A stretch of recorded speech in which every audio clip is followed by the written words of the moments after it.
చూస్ country delight, live better. ఇప్పుడే country delight app ని download చేసుకోండి. 200 మందికి పైగా మృతి, 100కి పైగా ఉగ్రవాదుల హతం, పాక్ సైనికులు పనిఖతం, భారీగా ఆస్తులు ధ్వంసం.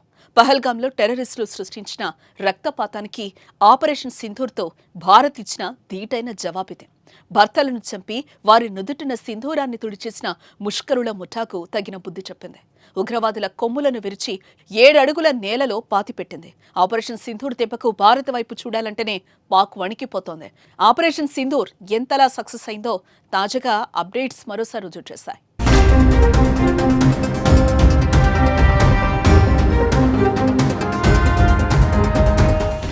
ఉగ్రదాడిలో భర్తలను కోల్పోయిన మహిళలకు న్యాయం చేయాలనే ఉద్దేశంతోనే భారత ప్రభుత్వం ఆపరేషన్ సింధూర్ అని పేరు పెట్టింది.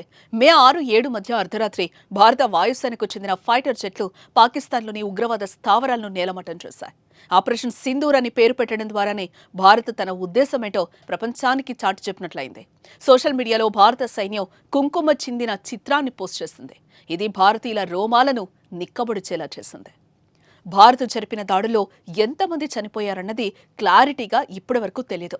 సుమారు 100కు పైగా మరణాలు సంభవించినట్టు అంచనా వేశారు. కానీ తాజా అప్డేట్స్ ప్రకారం చూస్తే 200 మందికి పైగా మరణించినట్లుగా తెలుస్తోంది.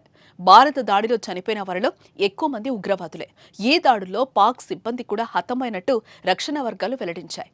42 మంది మిలిటరీ సిబ్బంది మరణించినట్టు సమాచారం.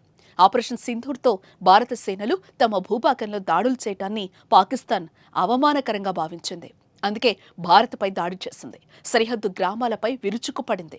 పాక్ ఆట కట్టించేందుకు శత్రుదేశం సైనిక స్థావరాలపై భారత్ బ్రహ్మోస్ క్షిపణులతో విరుచుకుపడింది. ఈ దాడులో పాక్ కీలక సైనిక స్థావరాలు తీవ్రంగా దెబ్బతిన్నాయి. ఇందులో 42 మంది మిలిటరీ సిబ్బంది మరణించినట్లు రక్షణ శాఖ వర్గాలు పేర్కొన్నాయి. మనకు కూడా నష్టం కలిగినట్టు అధికారులు తెలిపారు.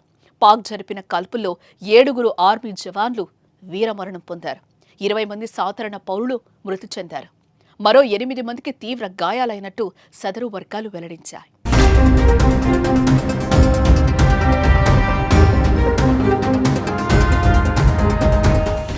ఆపరేషన్ సింధూర్లో పలువురు మహిళా పైలట్లు ప్రత్యక్షంగా కీలక పాత్రను పోషించారు. ఆపరేషన్ సింధూర్ సక్సెస్ అంతా మహిళా పైలట్లదే అని ఆర్మీ అధికారులు తెలిపారు. అన్ని లక్ష్యాలను ఖచ్చితత్వంతో ఛేదించారని చెప్పారు.